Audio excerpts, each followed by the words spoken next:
what could have been and what is with John Cena's farewell tour. Or rather, what it's becoming is closer to what we wanted. Yes, the ups and the downs. We'll break down all of the discussion around the GOAT and how it could all end in a significant way. This is Sportskeeda Wrestling. What do you need to see John Cena do before he wraps up his WWE career? Yes, you will see it. We know you're shaking your hand in front of your face. Get in the comments and sound off. Hit the like button and subscribe to Sportskeeda Wrestling for more videos just like this. What began as a promising final run, advertised long in advance, and really got going with Raw's historic Netflix debut, quickly devolved into a minimalist entrance graphic and punking out the kids who had been behind him, turning on the fans, and Travis Scott. A lot of Travis Scott, the rapper. Yeah, well, where did that go? Cena became a bad guy for the first time in 2 decades, and for some, this was the first time they'd ever seen Big Match Johnny do very big,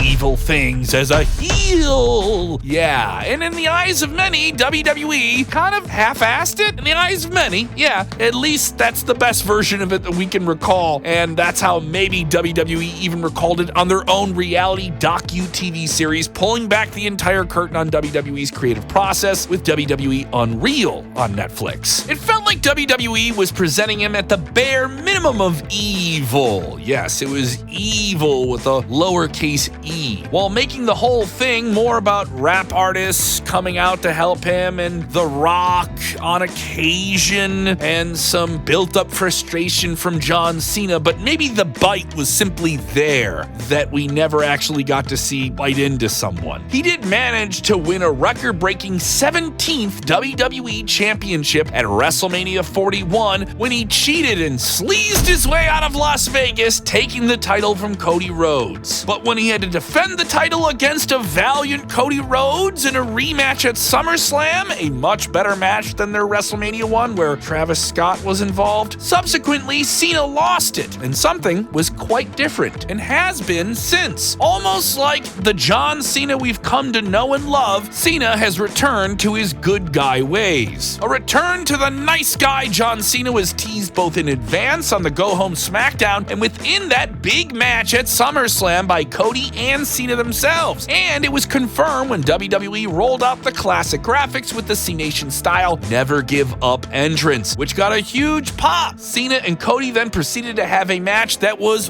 way better than what we got at WrestleMania 41, and these two went to war, with the Never Seen 17 dropping the championship back to the American Nightmare at its conclusion in a really great way. Cody's crowning moment of redemption, regaining the title, was followed by the return of Brock Lesnar, who shocked the wrestling world with his sudden unannounced appearance, seemingly confirming John Cena's transition back to trusty old good guy hero when Brock hit him with an impromptu F5, similar to how Brock's initial WWE return went down in 2012. I was there, the pop was huge. The crowd responded well to all of this, or at least very loudly, and Cena was finally starting to get some praise on his final retirement run, his farewell, which has so many expectations tied into it. And it's received a lot of criticism along the way. And that says one thing about John Cena. He simply works better as a babyface, as a hero you can root for against the bad guy. A lot of people were calling for John Cena to turn heel for years because we'd never seen it. But we had. He was heel for a lot of time during his early Doctor of Thugonomics years where he discovered the hip-hop portions of his persona, and he was good at it. So good at it, in fact, people started to cheer for him. He was becoming one of the top up-and-coming superstars over 20 years ago of the Ruthless Aggression era as a heel. But truly, when he became a main eventer, he was the face that ran the place, the one that brought in the moms with their kids, and now those moms have kids who love John Cena, which ironically led to him to becoming the top babyface of WWE for well over a decade. People just want to cheer John Cena, especially if in every arena, it's the last time you get to see John Cena wrestle. Even when the more male-heavy bro dude Superman portion of the WWE fan base booed him relentlessly every single week from the, 2000s to the mid-2010s, he simply stayed steady with it, and so did WWE for their credit. You can even argue that this anti-Cena sentiment from the mid-2000s to 2010s would have made the best case for a heel turn, but WWE simply never went there. They had an opportunity, but they found that Cena's popularity, much like that of Roman Reigns in the current era, was simply too much to deny.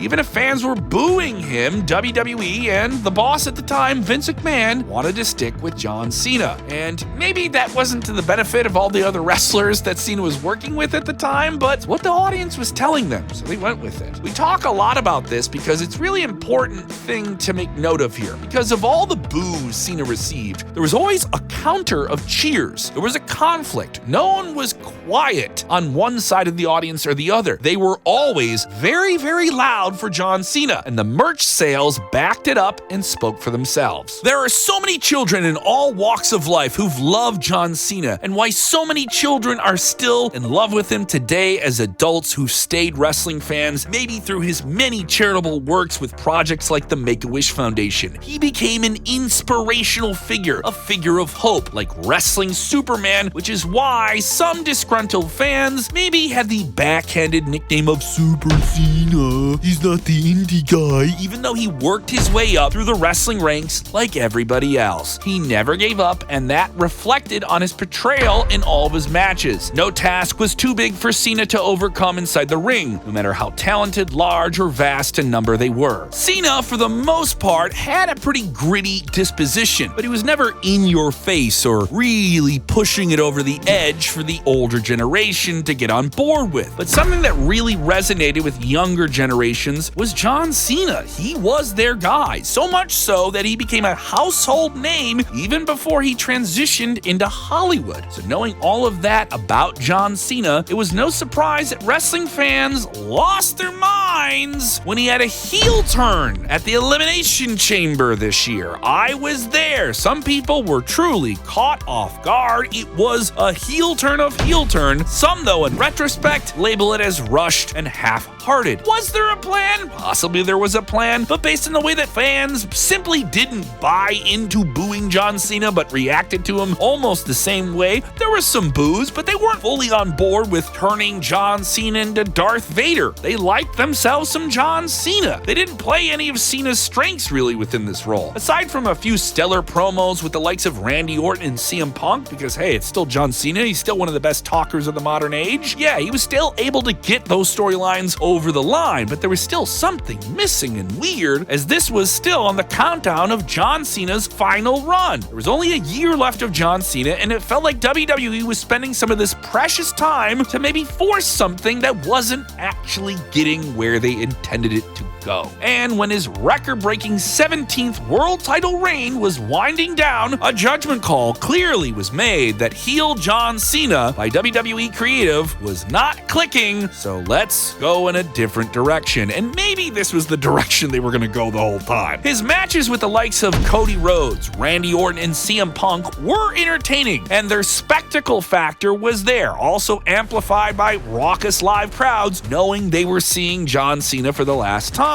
They were fully invested in anything they were seeing just based on the circumstance and exclusivity of knowing that's the last time we're going to see him. Cena's mini angle with R-Truth was great too, where he got to show some genuinely effective heel work, especially when he put Truth through the press conference table. But their match at Saturday night's main event on NBC didn't really go long enough or go down in any type of historic way, despite it being fun. The Cody match at SummerSlam was a distinct improvement over their WrestleMania bout. Cena's match with Logan Paul at Clash in Paris may have been better than anything he may have done on this farewell tour, and especially given Logan's inexperienced but still clear athletic, charismatic ability, sometimes overconfidence in his own abilities, which makes things kind of entertaining with Logan Paul. That's right, Logan Paul of one generation versus John Cena in a spot fest in Paris was pretty freaking cool. Specifically, John Cena's promo work to build to it was cooking him in a way that we come to expect from Big Match Johnny pre-2021, of course. Absolutely blowing all of his heel promos out of the water, readjusting the course, Cena cut into into him, and it felt like old school 2010 Cena, a promo on Logan Paul of the modern day who tried and failed to hold his own with the GOAT. Cena made no secret of the fact that Paul has a lot of social media influence in recent years and accused him of coming to WWE simply to improve his own brand and not improve the WWE. Their verbal dismantling of what is going on with these characters in this promo is something we had been waiting to see from Cena since the entire retirement angle was announced. And it's not an angle, it's a reality, but an angle that is present in everything he does. And now they're playing into it, playing off him versus another generational name. Though some of his heel promos were excellent in their own right, like his own version of CM Punk's Pipe Bomb, which may be one of the best promos of the year, the "You Get Nothing" segment, and Cena telling the WWE fans that he had raised their kids for him. These were all exciting lines, and John Cena is one of the best mouthpiece players in WWE. It is an underrated part of his game. Given that Cena's final title run had a time limit, he was a bad guy for most of it, and it felt restrictive at times, simply because fans don't want to boo him like that. But now the title's back on Cody. Course is recorrected. Cena is a good guy once again, a hero for the masses, while he can still kick those asses. He's open to some new creative avenues, and on top of it, a surreal clash in Paris with Logan Paul in France. Cena is set for one big final showdown with Brock Lesnar, the old monster rival of his, at some point relatively soon, likely WrestlePalooza. At least that's what Brock wants, and hopefully this will be a sequel to their underrated brutal classic at Extreme Rules 2012. Although it wouldn't be shocking to see Cena retired by Brock, almost like he was at SummerSlam 2014 when the whole Suplex City thing started. How depressing would that be? But we're probably going to see Cena positioned as an underdog hero against a villainous monster Lesnar, which has worked well in the past. And considering that this is Cena's last gallop around the planet Earth as a wrestler, let's play the hits. Whether or not Cena wins the match is another question entirely, but the crowd is sure to be on fire for Big Match Johnny, and probably Brock too, because they haven't seen him in a couple of years. At the end of the day, it's WWE's biggest hero of the last 25 years taking on their biggest monster of the last 25 years. One final time. The marquee and the circumstances are all there. It's a big money match. Whether you want to take the tweezers out and pluck the hairs, it's a big money match. It is the most sensible way to frame the two of them, and from a creative standpoint, it almost writes itself. It makes sense. It's simple. Good guy versus bad guy. Draw a huge crowd. Print money. Make them happy. Just another day in the WWE. And if WWE creative really felt like they were pushing their luck before Cena calls it quits, there's always the matter of the WWE Intercontinental Championship. One title that has eluded Cena throughout his career. And its current champion, the despicable prodigal son who turned on his own father, a man with no honor, but a man with a mullet. Dirty Dominic Mysterio, a dastardly heel in his own right, a man who has drawn nuclear lava heat wherever he goes. He can barely get a word out of his mouth on a microphone before being booed by every arena. And a performer who can realistically lose to Cena, despite their disparity in age and schedule, because that's John Cena. And also, John Cena winning the IC title before he retires is an interesting thing. Something he's never done before, but could do. And guess what? Dirty Dom would still be dirty, even if he loses to John Cena. We can even,